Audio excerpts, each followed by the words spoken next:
Copyright F. Ángela González ha relatado este martes su lucha incansable para que se hiciera justicia con el asesinato de su hija a manos de su expareja, una peregrinación judicial de 15 años que ha terminado con una condena al Estado y en la que nunca pensó en tirar la toalla, porque según sostiene, la fuerza me la dio ella.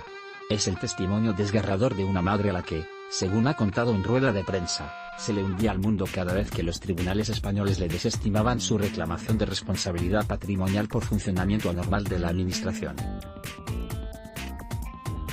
Una demanda que, como Ángela ha señalado junto a su abogada, Gemma Fernández, de la ONG Women's Link que ha llevado su caso ante instancias judiciales internacionales, estuvo presente desde que su expareja asesinara a la hija que tenían en común el 24 de abril de 2003 en la localidad madrileña de Arroyomolinos. Un asesinato que se produjo después de que un juzgado de Navalcarnero, Madrid, modificase las visitas del padre a la menor de vigiladas a no vigiladas.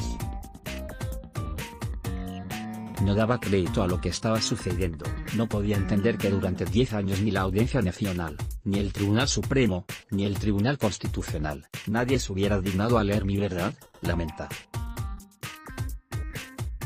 No se cansó de pedir protección, pero su verdad y su dignidad, y la de su hija, no se podía callar porque a su hija afirma le asesinaron porque no se la protegió. Fue algo que no me cansé de pedir, protección y vigilancia para ella, pero para la justicia prevaleció el interés de un padre maltratador que la utilizaba y manipulaba a su antojo para hacerme el mayor daño posible. Ángela está convencida de que si las visitas hubieran sido vigiladas no se habría producido el crimen, cuando aprovechando una de ellas el hombre mató a su hija de 2 disparos en la cabeza y luego se suicidó. Y máxime lo está después de haberle denunciado hasta en 48 ocasiones por malos tratos y otras causas. Pero no le dieron la razón, era verdad, me tenían que creer, aunque muchísima gente no hubiera hecho bien su trabajo, como las trabajadoras sociales que no informaron al juzgado de cómo se sentía la niña tras las visitas. El asesinato tenía que ser reconocido de alguna manera. Tenían que reconocerme que había habido negligencia, que había habido muchísimos errores, porque estaban ahí, era algo evidente y la fuerza me la ha dado ella, decía con voz entrecortada Ángela. Una sentencia que abre puertas. Esa fuerza la ha permitido conseguir que por primera vez se haya condenado al Estado español por no cumplir un dictamen del Comité contra la Discriminación contra la Mujer de Naciones Unidas al no atender la reclamación indemnizatoria de Ángela.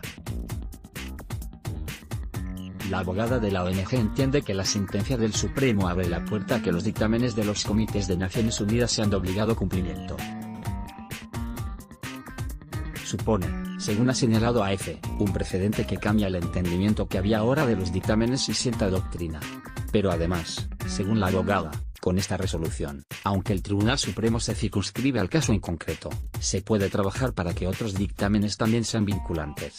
No puede haber dictámenes vinculantes y no vinculantes, ha explicado AF Fernández, quien ha recordado que las sentencias del alto tribunal son de obligado seguimiento para las instancias inferiores. Es una herramienta para poder invocar en otros casos, ha añadido. La ONG seguirá vigilante. Ahora la ONG seguirá vigilante para que se cumplan las otras 4 medidas que el Comité de Naciones Unidas pide que se cumplan en su dictamen. La primera es que se lleve a cabo una investigación exhaustiva de los fallos que se produjeron en el caso para poder solventarlos, y la segunda adoptar medidas para que los antecedentes de maltrato se tengan en cuenta al considerar los derechos de visita de los maltratadores a sus hijos. La tercera consiste en reforzar la aplicación del marco legal en el caso de las mujeres que afrontan situaciones de este tipo, y la cuarta proporcionar formación al personal que interviene en estos procedimientos. Tras estos 15 años, Ángela, que según ha asegurado no ha recibido tras la sentencia ninguna llamada del gobierno y ninguna disculpa, dice que seguirá luchando. Esta lucha tiene que servir para entender que al final, en el camino hay justicia y por ello los animo a ser valientes, ha concluido Ángela. Más noticias en MSN. El TS le da la razón a Ángela González tras 15 años de lucha. Fuente, Europa Press.